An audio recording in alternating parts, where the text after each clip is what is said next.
नमस्कार मित्रों, आज हम आपके लिए एक ऐसी कहानी लेकर आए हैं जो वानर राज बाली की पत्नी तारा के जीवन से जुड़ी हुई है। यह कहानी हमें रामायण के विभिन्न संस्करणों और पौराणिक कथाओं में देखने को मिलती है। तारा के चरित्र में बुद्धिमत्ता, निष्ठा और नारी के अद्भुत गुण समाहित हैं। तारा की कथा न केवल ऐतिहासिक रूप से महत्वपूर्ण है, बल्कि यह जीवन के कई अनमोल सबक भी सिखाती है। इस कहानी में तारा के जन्म से लेकर उनके जीवन की प्रमुख घटनाओं तक का वर्णन होगा। आइए शुरुआत करते हैं। तारा का जन्म। तारा का जन्म समुद्र मंथन के दौरान हुआ था, जब देवता और असुर अमृत प्राप्त करने के लिए समुद्र मंथन कर रहे थे। तब तारा अन्य अप्सराओं के साथ प्रकट हुई। उसी समय वानर राज बाली और वानर वैद्य सुसेन भी मंथन में देवताओं की सहायता कर रहे थे। तारा का सौंदर्य ऐसा था कि सुसेन और बाली दोनों उस पर मोहित हो गए। वे तारा से विवाह करना चाहते थे। भगवान विष्णु ने इस स्थिति को सुलझाने के लिए कहा, कन्या के वाम भाग में खड़ा व्यक्ति उसका पिता और दक्षिण भाग में खड़ा व्यक्ति उसका पति होगा। इस प्रकार सुसेन को तारा का पिता और बाली को तारा का पति घोषित किया गया। तारा का विवाह और पारिवारिक जीवन।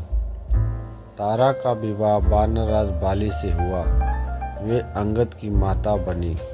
तारा का नाम विभिन्न ग्रंथों में बाली की पत्नी के रूप में प्रमुखता से लिया गया है। हालांकि रंगनाथ रामायण में और तमिल रामायण में तारा के विवाह को लेकर भिन्नता है। इन ग्रंथों में कहा गया है कि समुद्र मंथन के बाद तारा को बाली और सुग्रीव दोनों को प्रदान किया गया। नरसिंह उप पुराण के दौरान तारा वास्तव में सुग्रीव की पत्नी थी, जिसे बाली ने बलपूर्वक अपने अधीन कर लिया था। तारा की बुद्धिमत्ता और धैर्य। तारा को उनकी बुद्धिमत्ता और दूरदर्शिता के लिए जाना जाता है। रामायण में तारा का उल्लेख प्रमुख स्थानों पर होता है। पहला, बाली को युद्ध से रोकने का प्रयास। जब श्री राम ने सुग्रीव को सहायता का वचन दिया और सुग्रीव ने बाली को चुनौती दी, तब तारा ने बाली को युद्ध में जाने से रोकने की पूरी कोशिश की। तारा ने बाली से कहा, सुग्रीव बिना किसी कारण इस प्रकार निर्भय होकर तुम्हारे सामने नहीं आ सकता। उन्होंने बाली को समझाया कि सुग्रीव को श्री राम का समर्थन प्राप्त है। तारा के समझाने के बावजूद बाली ने उसकी एक बात नहीं मानी। युद्ध के लिए बाली का अंततः श्री राम के हाथों बंद हो गया। बाली की मृत्यु पर विलाप। बाली की मृत्यु के बाद तारा का विलाप रामायण के करुणाजनक रूप से वर्णित है। तारा ने बाली को मरते हुए देखकर कहा, हे नाथ, आपके बिना यह जीवन व्यर्थ है। मैं अभी संसार में क्या करूँगी। हनुमान ने उन्हें सांत्वना दी और समझाया कि वे अपने पुत्र अंगद के भविष्य के बारे में सोचें। लक्ष्मण का क्रोध शांत कराना।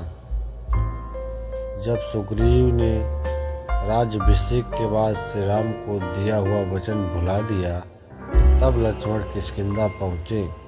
लक्ष्मण का क्रोध इतना प्रबल था कि कोई उनसे बात करने को साहस नहीं कर रहा था। तारा ने अपनी बुद्धिमत्ता से लक्ष्मण को शांत किया।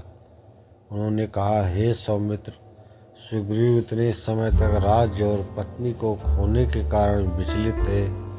अब कुछ पाने के बाद उन्हें समय का भान नहीं रहा। तारा की बातों से लक्ष्मण का क्रोध शांत हुआ और वे सुग्रीव से चर्चा करने के लिए तैयार हुए। तारा रामायण का एक महत्वपूर्ण पात्र थी। धर्मनिष्ठता।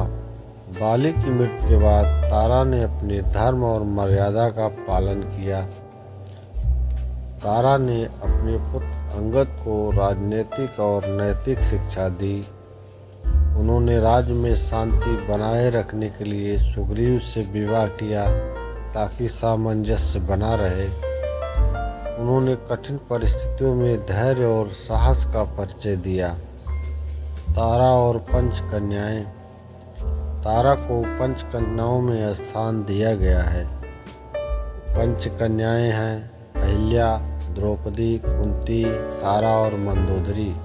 पुराणों के अनुसार इन कन्याओं को प्रतिदिन स्मरण करने से मनुष्य के सभी पाप नष्ट हो जाते हैं। तारा और श्री राम का श्राप।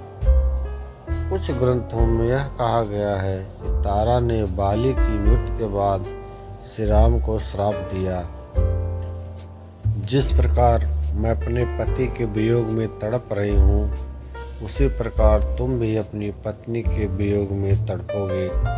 यह श्राप अगले जन्म में सत्य हुआ, जब श्री कृष्ण ने अपने जीवन के अंतिम क्षणों में बाली के रूप में जन्मे बहेलिये के बाण से मोक्ष प्राप्त किया। मित्रों, तारा की कथा केवल पौराणिक कथाओं का हिस्सा नहीं है, बल्कि यह जीवन के लिए प्रेरणादायक है। तारा ने अपने जीवन में आने वाले हर संकट का साहस और बुद्धिमत्ता से सामना किया। वे हमें सिखाती हैं कि नारी का बल केवल उसके शारीरिक सौंदर्य में नहीं, बल्कि उसकी बुद्धिमत्ता और धर्मनिष्ठा में है। यह कथा हमें यह भी सिखाती है कि कठिन समय में धैर्य और बुद्धि का सहारा लेकर हर समस्या का समाधान निकाला जा सकता है। अगर आपको यह वीडियो पसंद आया हो तो इसे लाइक करें, शेयर करें और पुराना युग चैनल को सब्सक्राइब करना न भूलें। हमारे साथ जुड़ें ऐसे ही प्रेरणादायक कहानियों के लिए।